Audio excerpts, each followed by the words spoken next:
মেয়েদেরকে, এটা তো আসলে খুবই দুঃখজনক এবং লজ্জাজনক একটা বিষয়। স্বাধীনতার আজকে এই 54 ইয়ার্স পরে বাংলাদেশে যখন কিনা আমরা এগিয়ে যাওয়ার সময়, তখন যদি এরকম করে বলা হয়, এটা তো খুবই একটা দুঃখজনক বিষয়। এবং ওনারা এখন বলছে কি যে ওনারা এমন একটা শব্দ বলেছে যে শব্দটা আমি আসলে আমার মুখে উচ্চারণ করতে পর্যন্ত যাচ্ছি না, অথচ এটা কিন্তু ওনারা এখন বলছে কি ওনাদের প্রোফাইল হ্যাক হয়েছে। প্রোফাইল হ্যাকটা কিছু হয়নি। আপনি যদি দেখেন যে ওনারা কি করেছে, কয়েকদিন আগে 2-3 দিন আগে আল জাজিরা একটা ইন্টারভিউ দিয়েছে। আল জাজিরাতেও কিন্তু উনি একই কথা বলেছে যে মহিলারা কখনো সামনে আসতে পারবে না, মহিলারা কখনো মানে পার্টির লিডার হতে পারবে না, ঠিক না?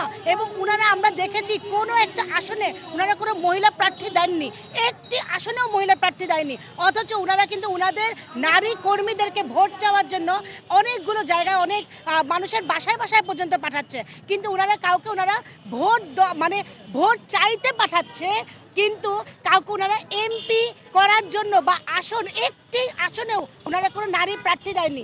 আপনি যদি জামাতের আমিনের কথা চিন্তা করেন, স্বয়ং ওনার স্ত্রী তো রাস্তায় নেমেছে, মাঠে নেমেছে, ওনার স্ত্রী ওনার জন্য ভোট চাচ্ছে। তাহলে উনি যে গতকালকে যে বলেছেন যে এই মহিলারা রাস্তায় বের হবে, সেই মহিলাগুলো পতিতা, তাহলে ওনার স্ত্রীকে উনি কি বলবেন? তাহলে ওনারা সেই বিষয়গুলো ওনারা কিভাবে করে দেখবেন? ওনারা যা করতে যাচ্ছে বাংলাদেশে, এই বাংলাদেশ 54 বছর পরে, স্বাধীনতার 54 বছর পরে কখনোই ওনারা আর আমাদেরকে এরকম করে দাসত্ব বরণ করাতে পারবেন না। ওনাদেরকে এই জন্য ওনাদেরকে ক্ষমা চাইতে হবে এবং বাংলাদেশের মানুষ ওনাদেরকে দেখছে, ওনাদেরকে বুঝছে ওনারা কি করতে